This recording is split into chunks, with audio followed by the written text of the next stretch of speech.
My podcast is still going. Brandy got to hop on the podcast. That's more aligned with the mission statement I made at my original QL Summit. The AI stuff kind of fulfills my pockets. The podcasting kind of fulfills my purpose. And I just kind of love doing both.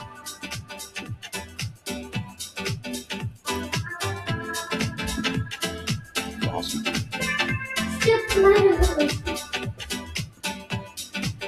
These are great stories. Yeah.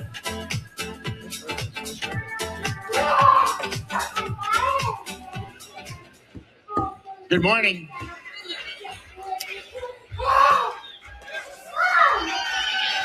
How's everybody doing? No. Save that for Jay Shetty. Don't do that for us.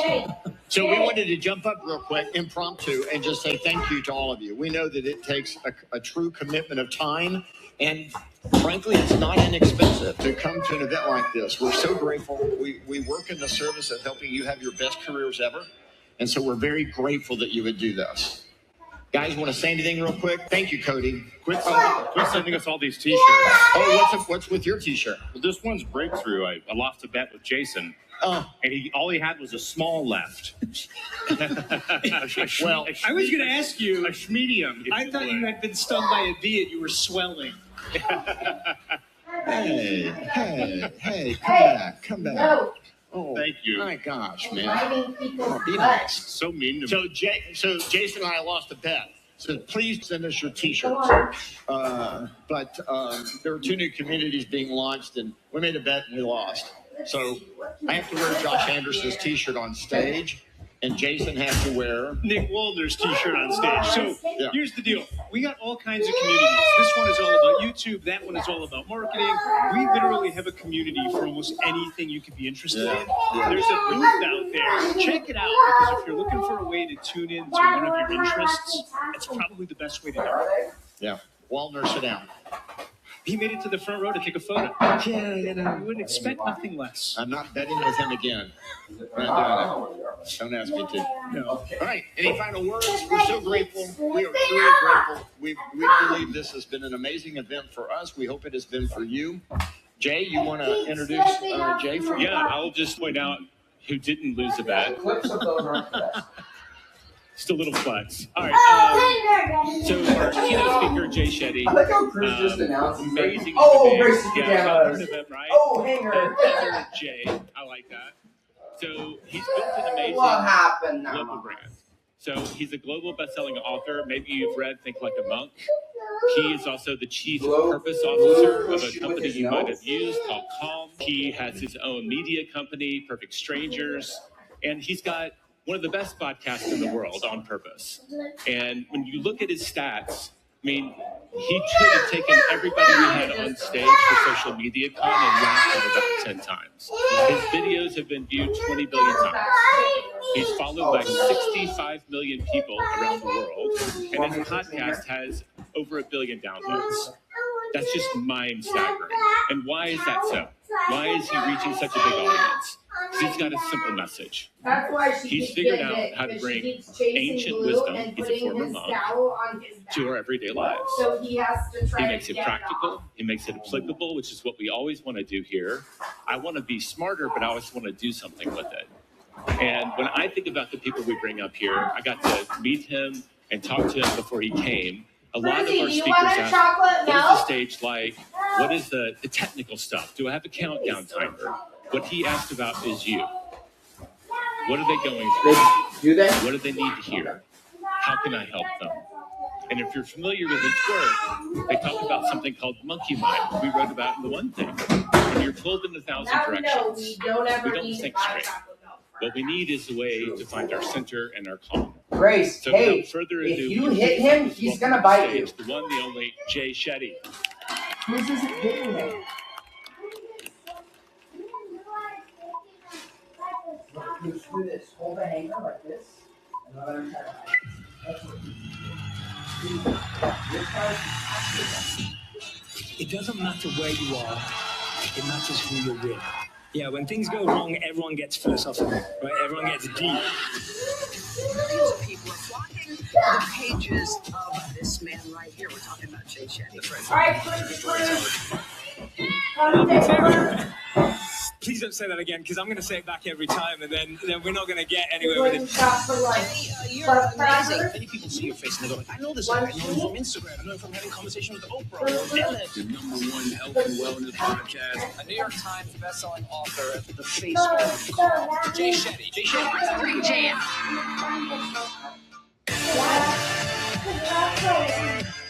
No, Hey, everyone. this person. Hello.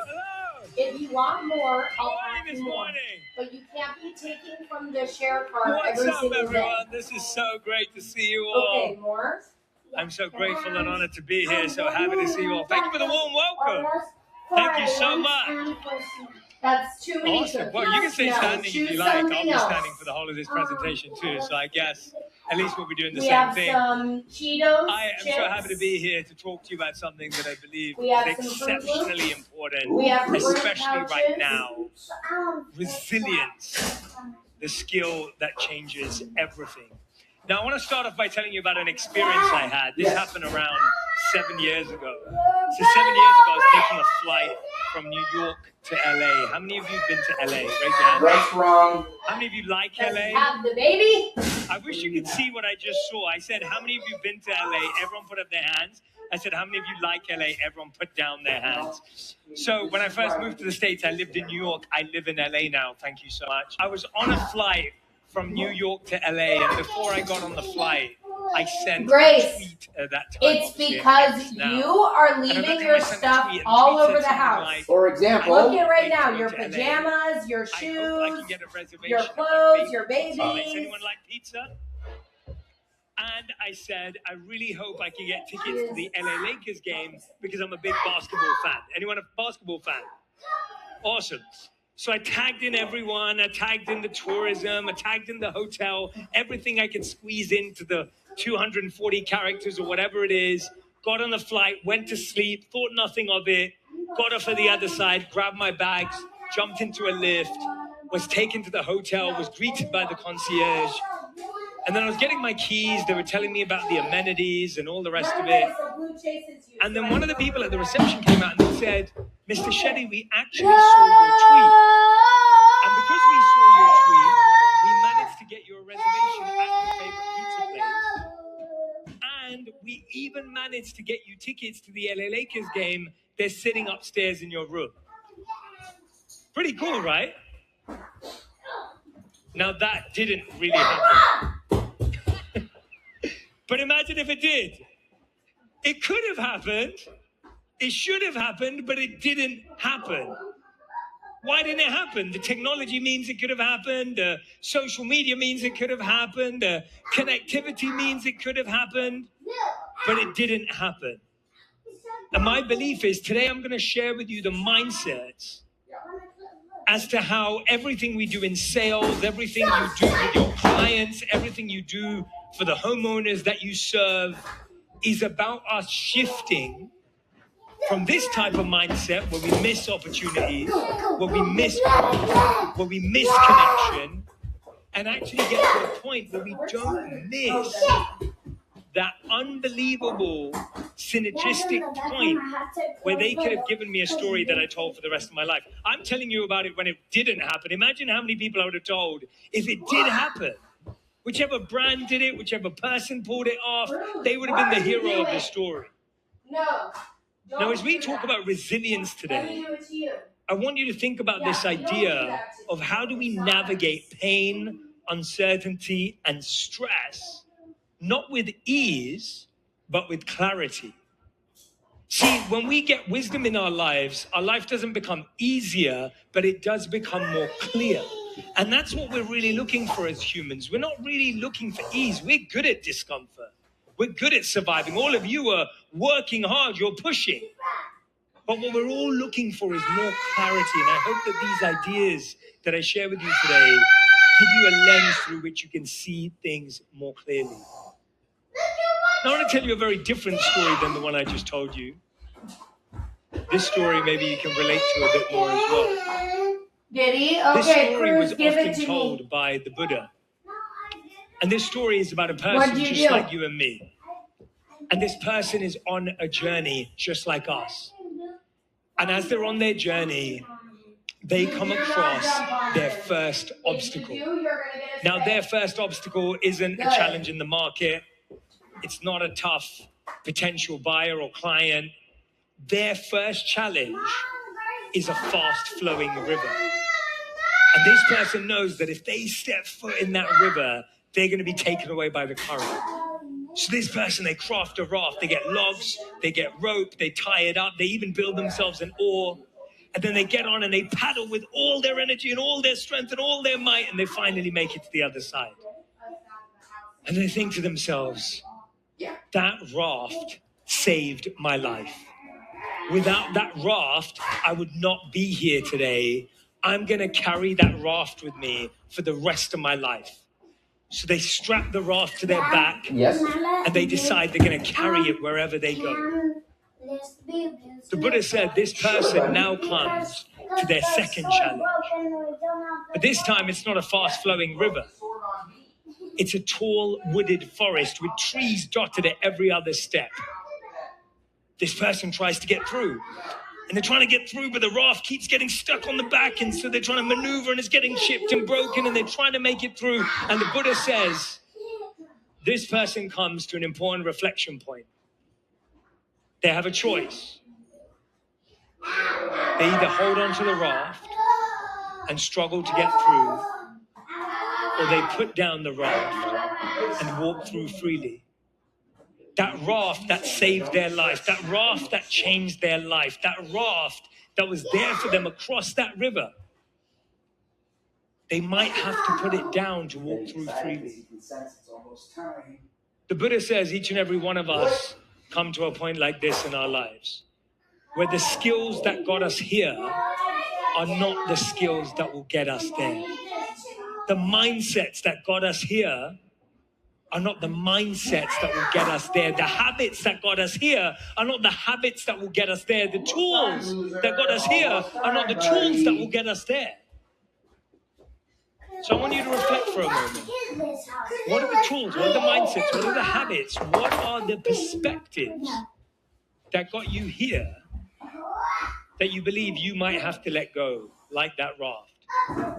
Things that no longer serve you, ideas that no longer support you, strategies for the business that no longer work.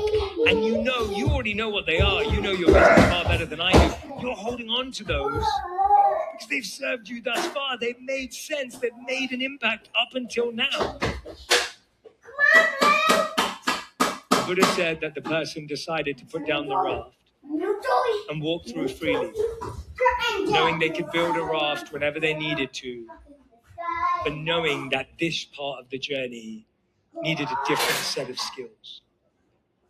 What I'm going to share with you today are 3 mindsets that will allow you to move from scarcity to service, that will allow you to move forward and navigate uncertainty, and ultimately build resilience in your life, that will allow you to take on any challenge that comes your way.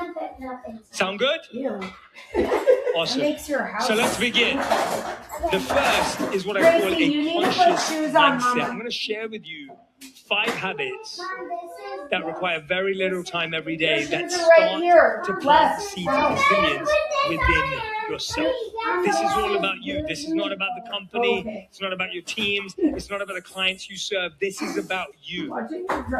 What allows you to feel like you have a foundation of strength, a foundation of support, a foundation of stability when everything around you feels unstable. There are 5 habits. The first is thankfulness. Now, I know when you hear the word thankfulness, your brain suddenly goes, that sounds really soft. Like, what's the point? Like, how does that even work? What's fascinating is that the studies show that you can't have a grateful thought and an anxious thought at the same time. How many of you have anxious thoughts? Raise your hands. This is a very honest audience. I appreciate that. I would know if you're lying because studies show that each and every one of us has around 60 to 80,000 thoughts per day, and 80% of them are negative, and 80% of them are repetitive. So you're not only having anxious negative thoughts, you're having the same anxious negative thoughts. Let me give you an example. You wake up in the morning and you think, oh my God, I'm so tired. How many of you have felt that? Today? I was Yeah. like, oh, worst That's case because you were playing scenario, too much I last could night. do it, But different I'd have to, like, point. drop the So you kids wake up in the off. morning and go, I'm so tired. You're making your morning coffee and you're thinking, it's God, I'm so convenient. tired, right? You've had that thought twice now. Because, like, You make it everyone to the knows office I'm or your doing, like, laptop or wherever you work from, and you're talking to someone, or you're making it out to your first viewing and you're with a client, and you're going, oh my God, I'm so tired. How am I going to get through? You've had it 3 times now already. Now you make it through to 6 p.m. and you're thinking, I might have to work a couple more hours. I am so tired. Put your shoes on, and then you could have it. At 10:37 p.m., you click next episode on Netflix and then start the whole journey all over again, right? It's fascinating as humans. We tell ourselves we're tired all day. We have this repetitive thought. And there you are doom scrolling on TikTok watching a cat jump off a building, whatever it may be, right? It's just fascinating how our mind works.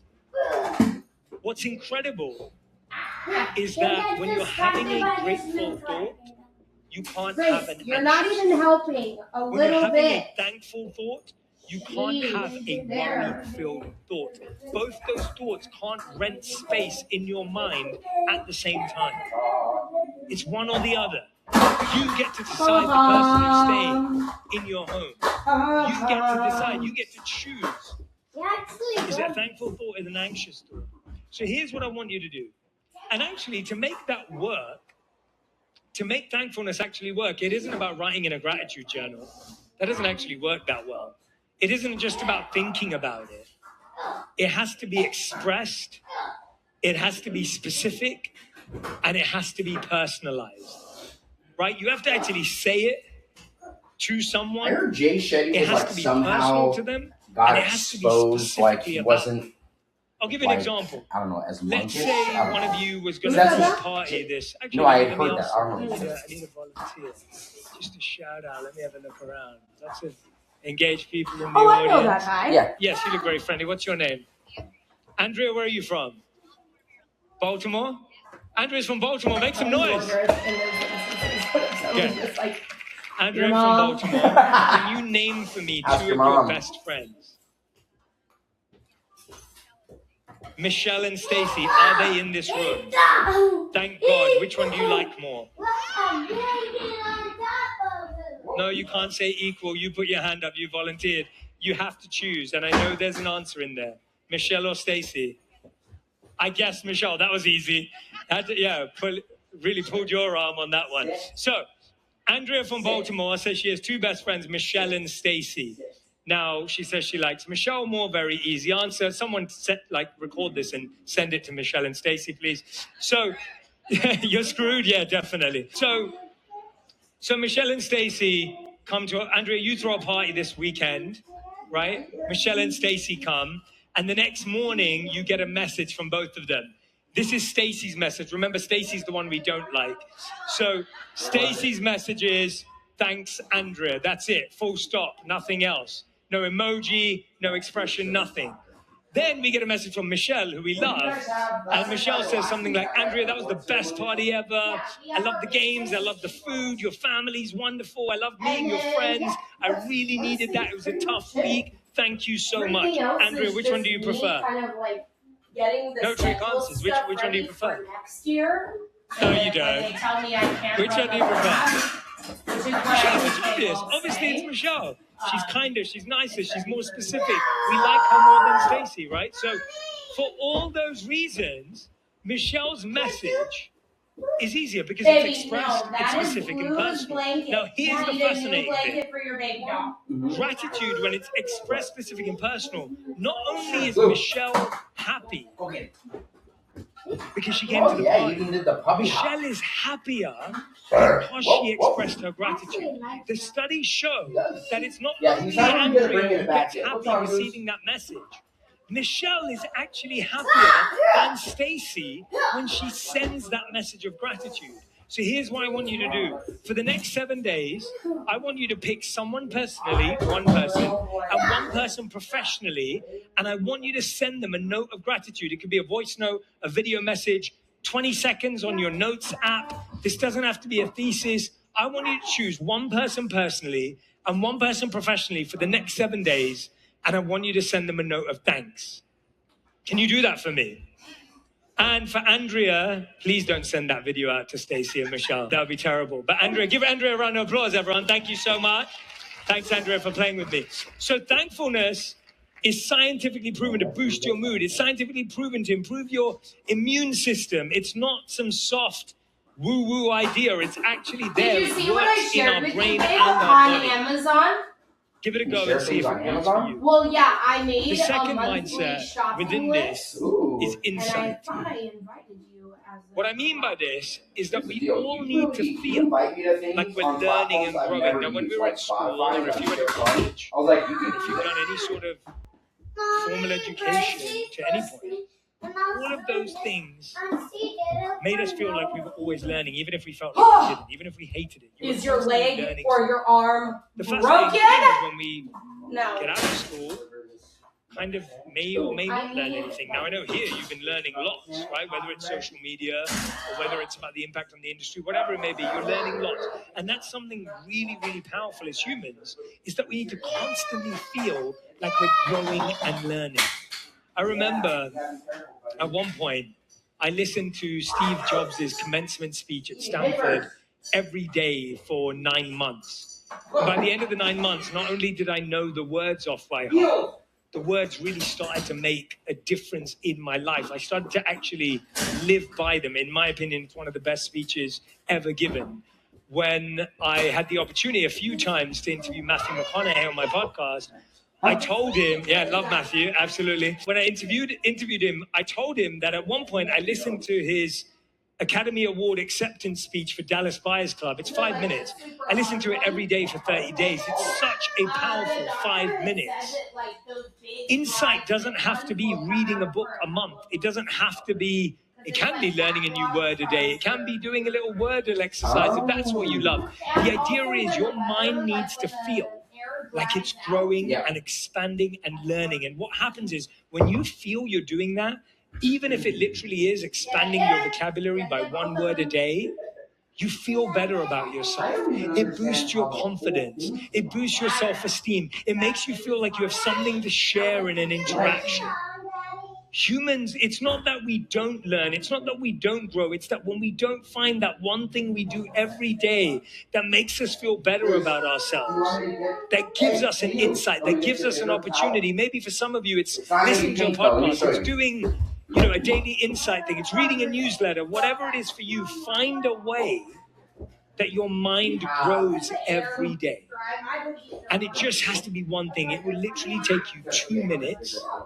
And simply doing that will feel like you're moving at a faster pace in life, that you're actually progressing in life. Because what ends up happening, how many of you feel like the years just get faster and faster? Anyone feel that way, right? It just feels like the years, I can't believe we're already in February, right? We're going to be in March soon. Like the years just move faster and faster and faster.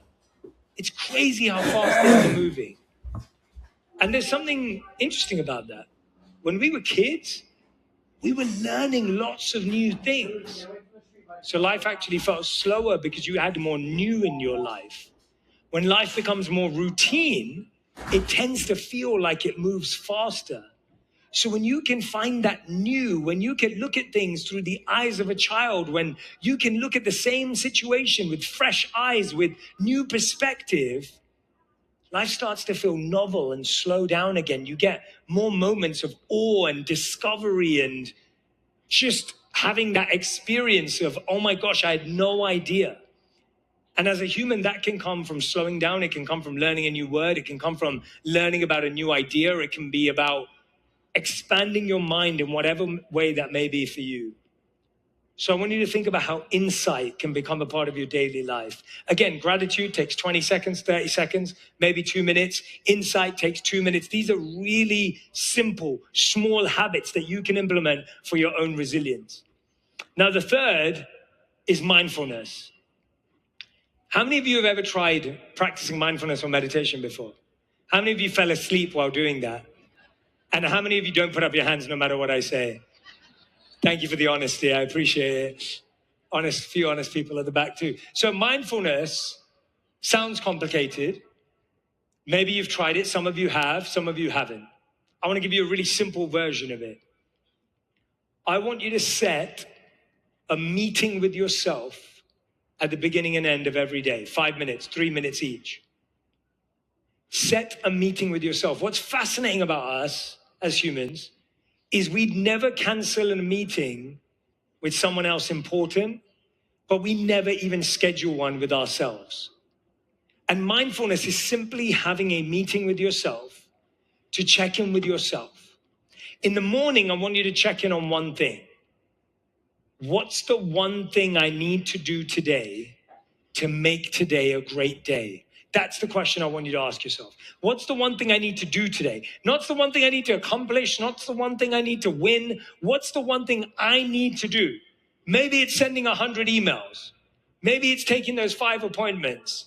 Maybe it's finding 5 new clients that you need to speak to. What's the one thing you need to do today to make it a success? Because most of us, when we're not that clear on our priority, we get distracted.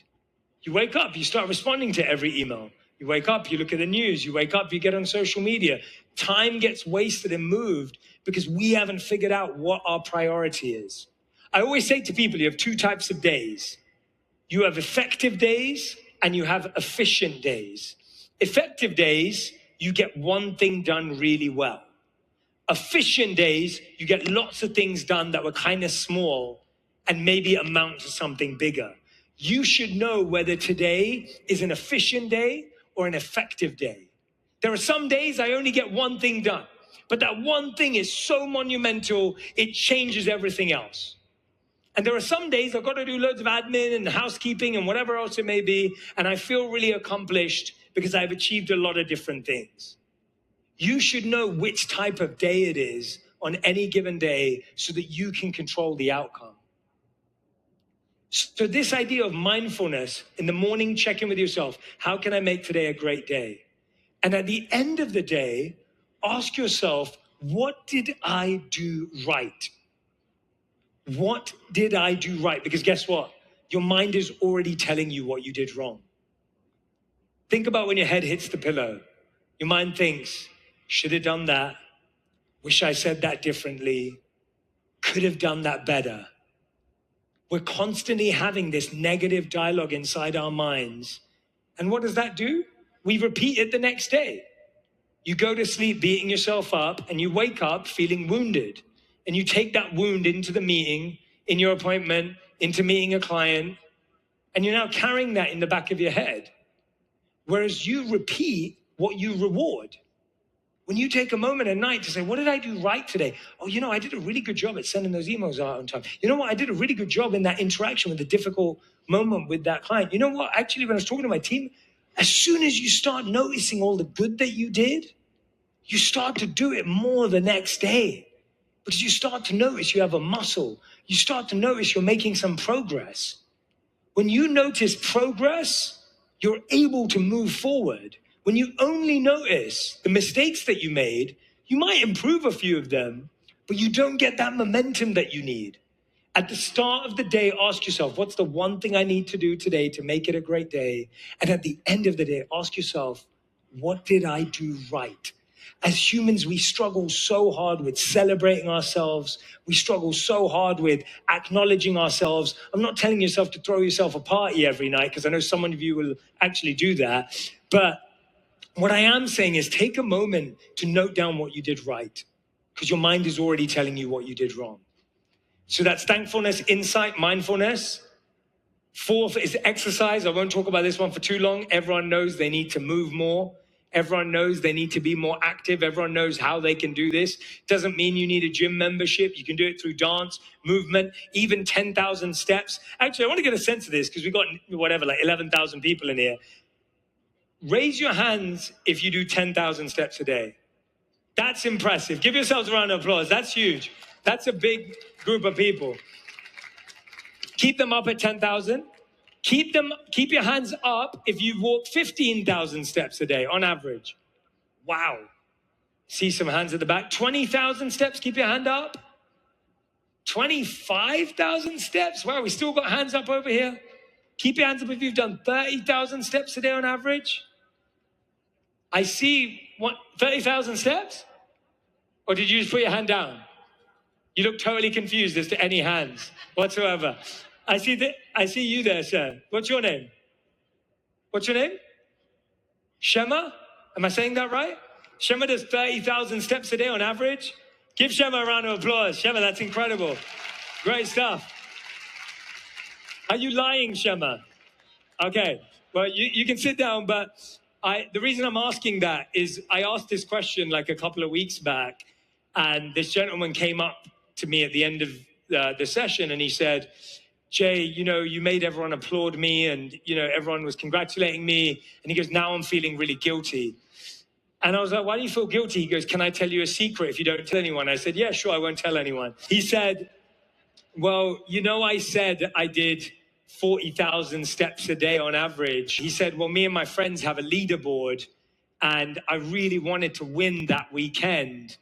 And so I tied my wearable to a horse, and the horse did those steps. It wasn't actually me, but I did beat my friends. So whoever's claiming to do however many steps you're doing, I'm not telling you to do that. But this idea of moving, there's two ways humans move more. It has to be collaborative or it has to be competitive. That's how we're wired. If you want to work out more, if you want to move more, if you want to exercise more, it's going to be if you make it collaborative, you're doing it with other people with the same goal, or you make it competitive, you're working against someone, like this guy that I met who lied to his friends, right? That competitiveness, that collaborativeness is what gets humans out. So if you're wondering, God, I keep trying to set this New Year's resolution, I keep trying to lose weight, build muscle, put on weight, whatever it may be for you personally, what's missing is it collaborative or is it competitive? If it's not collaborative or competitive, you will fail, not because you're weak, not because you're not strong enough, not because you're not a good person, not because you don't care enough. It's none of that. See, we get into our own head. We're like, I'm weak. I don't care enough. Look at how well everyone else is doing. No, they've just made it collaborative or competitive. It's not about weakness or strength. It's all about whether we've understood the system of resilience, thankfulness, insight, mindfulness, exercise. And finally, I'd add sleep. If I wanted to add a fifth one, I'd add sleep. Studies show we need 7 to 9 hours a day. It's hard. I get it. That Netflix episode is really addictive. It's super tough.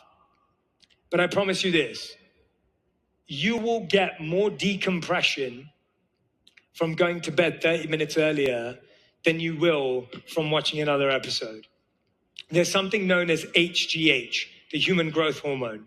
The human growth hormone is most active in the hours leading up to midnight, which means even if you slept 6 hours after midnight, if you started a couple of those hours before midnight, your human growth hormone would actually be in your favor. That tiny little shift in recognizing that an extra episode will not calm me, not de-stress me as much as sleep will. Sleep is natural.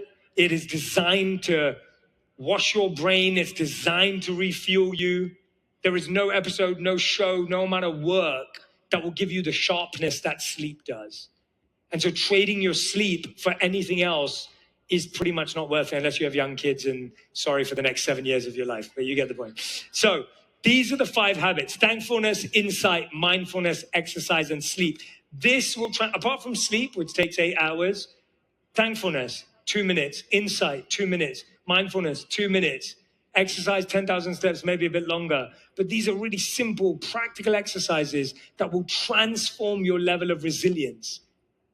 If you did these 4 things, you're already winning 50% of the battle, right? You're going to accelerate 50% of the battle. Thank you. And I'm glad you guys are all taking pictures of this too.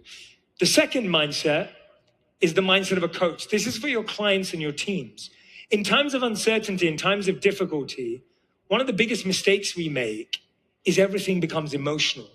Our communication becomes emotional. When we hear things, it becomes emotional. Have you ever noticed when you're hungry, tired, or frustrated, how hearing the same thing just sets you off differently, right? We're all just unhinged in those situations, especially when we have financial uncertainty, when we're challenged by the market, when we're challenged by rejection. These are not easy things to face, things you face every single day. It's not easy. It's extremely difficult. And it can start to, really affect us. And just as a sports team that feels like no matter what they do, things don't go in their favor. That's why they need a great coach. So I want to give this as a practical exercise. This is going to be crazy, but it's going to be fun. So I want you to stand up for me. Stand up for me. And I'm going to ask you 2 questions.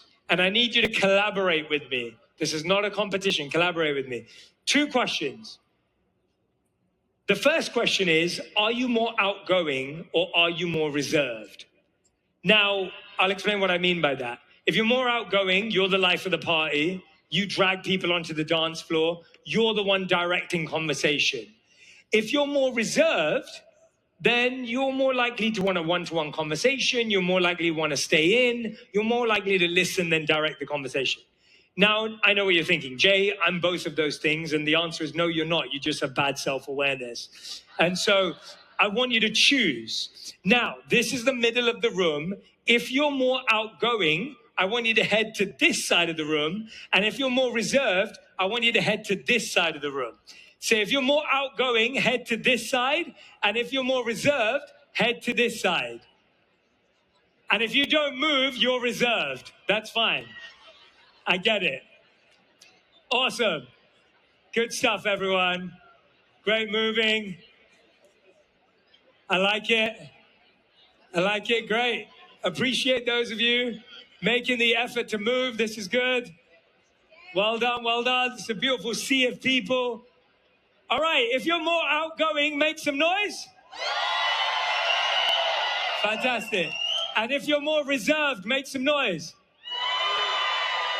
Very reserved. I like it. Living up to the stereotype. Great work. Okay, second question. Are you more people-focused or are you more task-focused? If you're people-focused, right now you're thinking, is everyone having a good time? Is everyone learning? Is everyone engaged? If you're task-focused, you're thinking, what the hell is he just doing with 11,000 people? If you're task-focused, you're thinking, what about health and safety? He's definitely going to go over time, right? Now, neither's better or worse, but we all choose one before the other. If you're people-focused, I want you to step forwards. And if you're task-focused, I want you to move backwards, right? So stay on your sides. But if you're people-focused, come forwards. And if you're task-focused, head backwards. You guys are doing amazing. This is fantastic. This is fantastic. And it looks beautiful from here. This is awesome. This is amazing. Even the reserve people have got up off their seats. That's when you know you're winning. All right, so now put the 2 together. If you're outgoing and task, make some noise. If you're outgoing and people, make some noise. If you're reserved and task, make some noise. That was amazing. And if you're reserved and people, make some noise. Okay, here's what I'm going to share with you.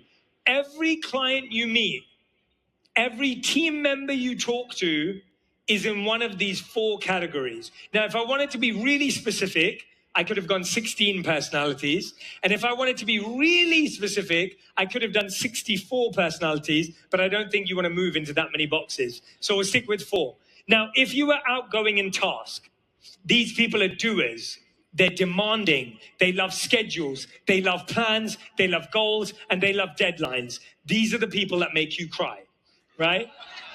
And they're proud of it. They're the ones who just laughed, by the way, right? They're clapping themselves.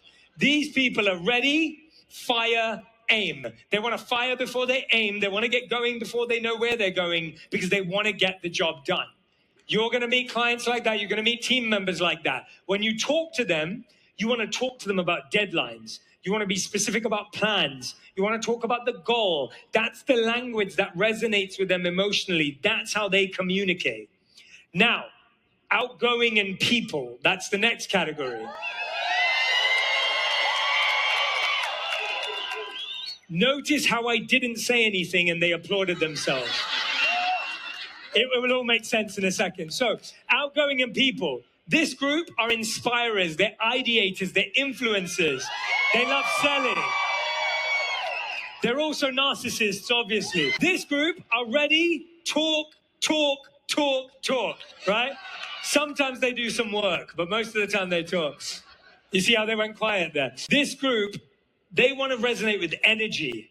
They resonate with presence. They resonate with eye contact. They resonate with this sense of excitement that someone needs to bring to them. You're talking to a client that sits here, you've got to bring that energy. If you're speaking to a team member, they've got to feel excited about the work that you're doing together, right? They want to feel energized by the work that you're doing. Now, we also have reserved and task. Make some noise. Even when you ask them to make some noise, they just about can handle that. So, reserved and task. These guys were not cheerleaders at college, right? So, reserved and task. Very good qualities. Listen to this. Detail-focused, quality-oriented, wanting to be precise, wanting things to be specific, detail-oriented, right? They want to get things right. This group is ready, aim, aim, aim, aim. They're perfectionists. These are the people that send you emails telling you have spelling mistakes in your emails. But very important people. If you meet a client that has this quality, they're going to want to know every single detail. You can't sell them on energy. You can't sell them on a goal. You have to sell them on specifics. You can't just say, oh, well, we're really excited. I'm really energized. That works for these guys. It will not work for them. They're perfectionists, right? They want to get it right. And so whenever you're communicating with a client or team member from there, speak their language. And finally, we have reserved and people. Where are you? Okay, reserved and people. This group is stable, supportive, emotionally intelligent. They read in between the lines. These are the people that you go to for a hug, right? Look around, make sure you know who they are. This group is literally ready, hug, hug, hug. They want people to be happy. They want people to have a good experience above everything else.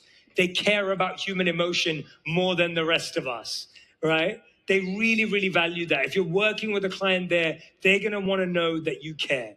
They're going to want to feel that compassion. They're going to want to feel heard. This isn't a manipulation tactic. This isn't a strategy. This is actually human connection. When I grew up, I was born and raised in London, and I remember visiting Europe with my family when I was a kid, and we traveled to all these amazing cities. And when I first went, I just assumed everyone knew how to speak English. So I'd be in France, we'd be in Switzerland, we'd be in Germany, wherever we'd be, and I would just speak in English, and people wouldn't know what I was saying. And I thought, wait a minute, I just thought we'd all speak English. I was like 9 years old or whatever it was. And all of a sudden I realized half the time, even as adults, we're speaking to people in our language and not communicating to them in theirs emotionally. Emotionally, we need to talk to people in their language, not ours, especially in times of uncertainty and when we're navigating stress. And when you're leading your team, this matters even more. With this section, I'll end with 2 quotes that make a big difference. The first is a conversation between Steve Wozniak and Steve Jobs. Everyone knows who Steve Wozniak is? Steve Wozniak goes up to Steve Jobs and he goes, what do you even do? Can you imagine saying that to Steve Jobs? So Steve Wozniak walks up to Steve Jobs. He goes, what do you even do? He goes, you're not a coder. You're not an engineer. You're not a marketer. You're not a salesperson. What do you even do? And Steve Jobs responds, musicians play their instruments. I play the orchestra. What I love about that response, and we'll take the ego out and put it over here, but what I love about that response is he understood that the job of a leader was knowing how to organize, was knowing how to get everyone playing their instrument right. That's what a great coach does. They bring out the best in what's best about their people. They don't try and get their people to do stuff they're bad at. They get the best out of their people in those circumstances. And then there's another quote that I love from Albert Einstein, which says, everyone's a genius, but if you judge a fish by its ability to climb a tree, it will spend its whole life believing that it's stupid. A lot of us are fishes trying to climb trees. A lot of us are lions trying to swim. A lot of us are birds trying, I'm running out of animals, but you get the point. The point is, a lot of us are judging ourselves and our team members and our clients on things that they're not. If you remember this simple exercise, if you remember the simple communication shift between these 4 very separate personality types, you will never, ever fail at communicating effectively with someone on your team or a client or a homeowner that you're serving. Give yourselves a round of applause. Grab your seats. I have got a little bit of time left, so I want to add one more thing to this. So find your seats as quickly as possible. I love you too. Be very collaborative. Get back to your seats. Do not trip anyone up. I will get into trouble with health and safety. Please find your way back as quickly as you can. I'm really impressed that the outgoing people don't need to talk right now. And the reserved people, you're doing fantastically well. Those of you who just sat in that seat the whole time, thank you for playing along in your head. I love you too. I love you too. What's up, guys? Hello. I can't. I'm so sorry. I'm so sorry. I would love to, but if I take a picture with you, then I'll have to take 29 over here, and then everyone else will feel upset. So I apologize. Look, I told you it was going to happen. I told you it was going to happen. Thank you. Thank you so much. Find your seats. I love you too. I'm so sorry. Find your seats as quickly as you can. Amazing. Amazing. All right. Awesome. Give yourselves a round of applause, everyone. Fantastic. Thank you for playing with me. Thank you for playing with me. I really appreciate it. And honestly, I would have loved to have taken a picture with all of you, but I wanted to make sure that we stay true to time as well and be respectful. Love you all very much. Thank you for all the love. It means the world to me, honestly. I'm so, so grateful and so touched by it. And I don't take it for granted for 1 second. So trust me, I feel it, and I hope you feel it back. Thank you. Thank you. I love you too. Thank you so much. Thank you. I won't say that again because I will have to say it every time, and then I'll feel bad for the person that I don't get to say it to. These 2 principles I've shared with you so far, a conscious mindset, TIMES, thankfulness, insight, mindfulness, exercise, sleep, times, and then the mindset of a coach that I just shared with you now. These are huge, huge mindsets that help build resilience. See, we think resilience is just like grinding. It's just like grit. It's just pushing against something. Resilience doesn't have to be stressful. Resilience doesn't have to be like this excruciating thing. Resilience is almost like saying, I know when to take a step back. I know when to look at things from a bird's eye view. I know how to create a foundation that makes me feel safe, even when things around me feel unsafe. Resilience isn't this idea that I just keep working hard and I keep pushing. It means I know when to stop and I know when to hold back. I know how to communicate with this person and I know how to talk to that person. I have the tools in my toolkit to go the distance. I have the tools in my toolkit to go the distance. This weekend, my wife just did this High Rocks challenge in Vegas. Thank you for the 10 people who know what High Rocks is. For those of you who don't know, it's this kind of, they call it a sport, and it's tough. It's tough. I'm not undermining how tough it is. I'm saying they call it a sport, but it's this idea of you're literally like running something like, just under a mile 8 times over with 8 stations in between that include everything from ball throws to sandbag lunges through to ski machine through to rower. It's intense. Like I would never do it, but my wife is a beast and a machine. And so she really wanted to do it. So we went to Vegas on Saturday night. Sunday morning was her race. And it's insane. There's 20,000 people that go. I've never been before. I went along just to cheerlead and support her. I was just the guy standing there with the sign. And it was unbelievable to see how resilient she was, because I was tired just watching her. Because you're literally running 2 laps of literally something that is probably this big. You're running 2 laps of this, and then you're going straight into like a 5-minute ski machine.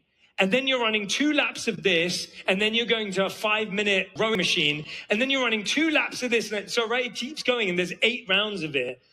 And I'm just watching her, and I'm going, I'm about to faint and get a heart attack just watching her because it's so stressful. And she's making it look so easy. She's just so strong. She's just moving through it. And I thought, how did she get there? And I was like, oh, it's taken systems, it's taken discipline, it's taken preparation. I mean, she only trained like 4 weeks and everyone else there had trained like 4 months. So she definitely made it hard on herself. But I was just so impressed that for 4 weeks she had a system. For 4 weeks, she had a routine. For 4 weeks, she had the right habits. That's what it was. It wasn't like some mental game changer that she did. It's not like, you know, I was trying to get her to listen to like Michael Jordan and Kobe tapes before she went out. And she was like, oh, I've done the systems. I don't need this. And I was like, oh, yeah, that was such a guy thing to do. But it wasn't just that. It was just this idea that she built the systems for 30 days. She'd built the habits for 30 days. She'd practiced for 30 days. So what I want to encourage all of you to do is you have the ability to be resilient. What I find fascinating about humans, people often ask me, like, what's the thing that surprises you most about humanity? The thing that surprises me most about humanity is the people that are most capable don't know how capable they are. I promise you, if I spent one-on-one time with each of you, I would find incredible qualities, amazing stories of resilience, inspiring stories of loss and grief, phenomenal human potential inside each and every one of you.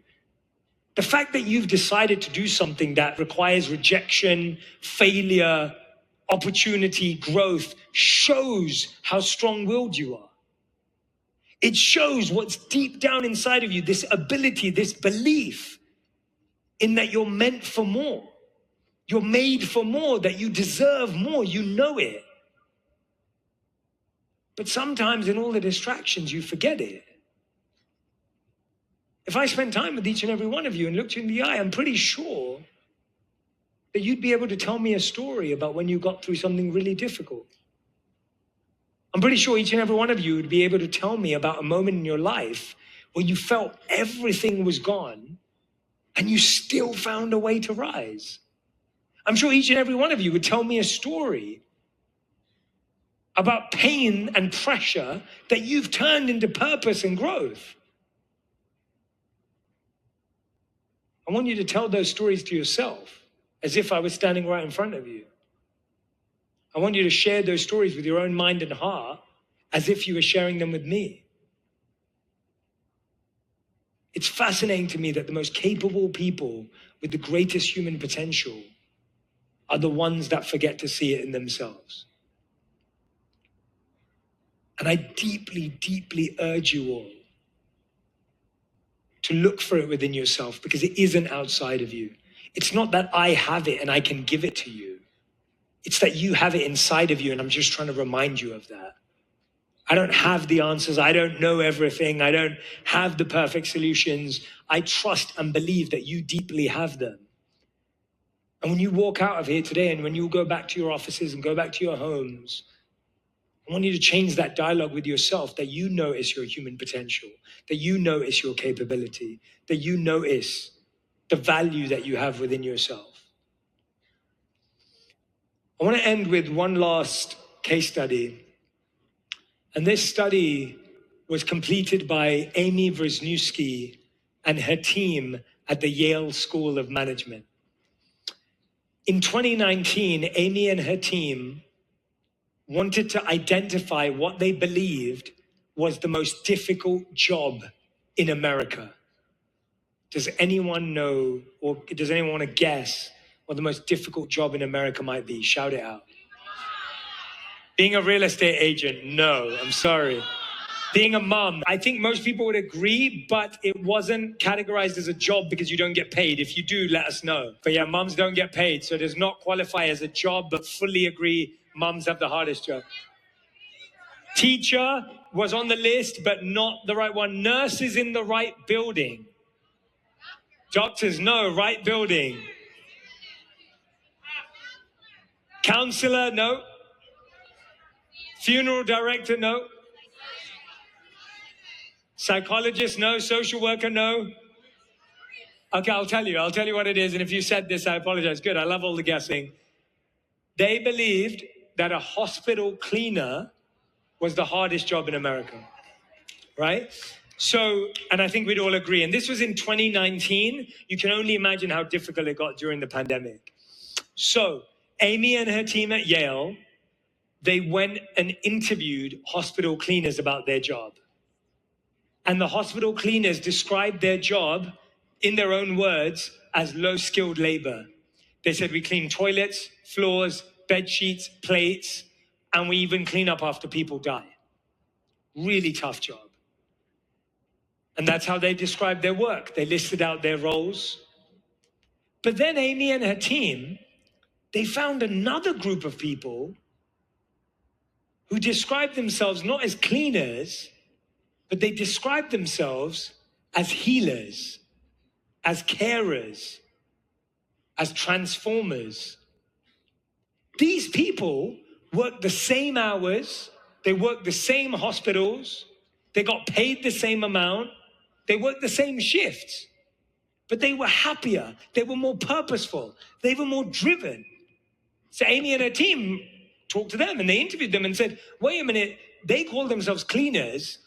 You do the same job, but you call yourself healers. How can that be? These healers responded. They said, we believe that a clean hospital is integral to the healing journey of the patient. Absolutely. Give it up for the hospital cleaners. It gives me chills just talking about it. They said, we believe that a clean hospital is integral to the healing journey of the patient. They said, when the hospital is clean, when the toilets are clean, people feel a sense of dignity at a difficult time in their life. They said, when the hospitals are clean, people's families spend more time by their bedside. People spend more time with their loved ones because they don't just want to run away from a dirty place. They said when the hospitals are clean, people heal. That's why we're healers. And Amy and her team at Yale were completely shocked. They couldn't believe it. They thought, wait a minute, they work the same hours, they get paid the same amount, they clean the same amount, they work the same shifts, but they're happy, they're purposeful, they have meaning, and they're wiping floors, they're cleaning toilets, and they're cleaning plates all day long. They don't even interact with the patients that much. Amy and her team coined a term called job crafting. What job crafting says is that it's not what you do for work that makes you feel meaning, purpose, or joy. It's how you feel about what you do for work that brings you meaning, purpose, or joy. For each and every one of you, you're helping people find a home. You're helping people make memories. You're helping people raise their children. You're helping people find a space where they're going to entertain, grow, laugh, cry, support their loved ones. You're genuinely helping them find a space that will become somewhere that will have generations inside of it, of love, joy, laughter, memories. That's what you do. And what's so true for all of us is no matter what you do every single day for work, we forget because we get lost in the distractions, the spreadsheets, the work, the admin, the effort, all the stuff that we have to do makes us forget this beautiful service energy that we all get to live in, which is probably why you did this in the first place, which is probably why you even wanted to do this in the first place, because you could see how it changed someone's life. You can probably think of someone right now that you've served and helped, that when you saw them get the place of their dreams, it made you so happy. I'm sure you can think of that person right now. I'm sure you can see that person's face and name right now if I told you, think of that one person, just one person. I'm sure there's so many that you've served, but think of the one person that when you see their face and you remember helping them find their place, that it brought you joy. So what Amy and her team encouraged us to do is look up. Look up from our phones, look up from our spreadsheets, look up from our lists, look up from our emails, and to actually recognize the impact. When you remember the impact of what you actually do, you receive so much more fuel, so much more resilience, so much more energy to keep going even when it's tough. And I can relate to this too. I travel all across the world. I get to do this. I get to do what I love. And it's easy for me to forget too how lucky I am, how fortunate I am to get to do what I love and serve people and inspire people, because I get busy too. I get distracted too. I go through the same emotions when things are tough and things are hard. And I start thinking, God, why am I doing this? And this is stressful, and this is getting on my nerves, and this is affecting me. And then I just have to come back and remember that I get the opportunity to hopefully help people unleash their potential. That I get the opportunity to remind people of how powerful they are. And how lucky am I to get to do that? And I'm so touched that each and every single one of you are out there working hard, putting in your best, doing everything you can to turn things around, to shift things, to make things grow at a time when it's not easy. And the best thing about doing things when it's not easy is they become the best stories to tell. Right now, you're collecting stories and experiences that you'll get to share and inspire people for years to come. And I look forward to hearing those stories in the future. Thank you so much. You've been amazing. Been fantastic. I love you all. Thank you for playing with me. So grateful to you. Take care.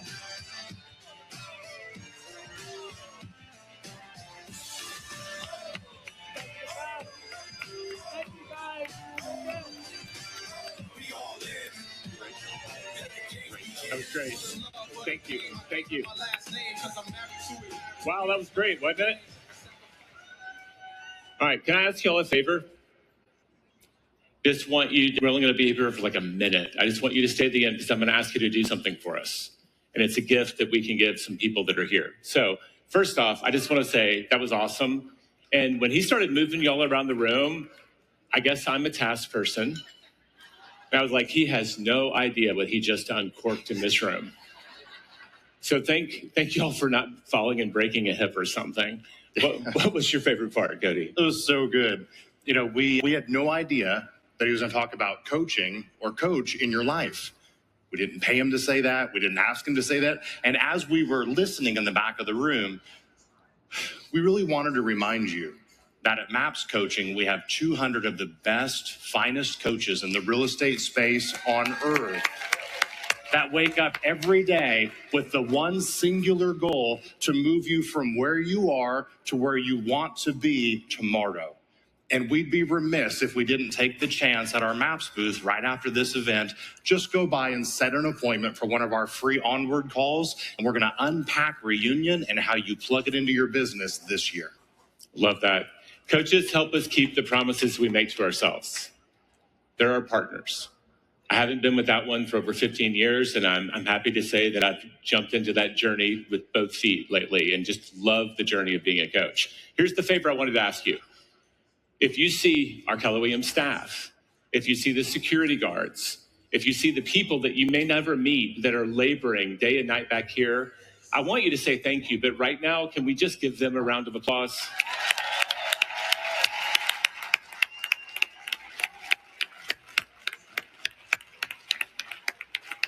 Thank you. That means a lot.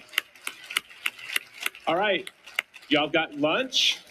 Y'all got one last breakout session.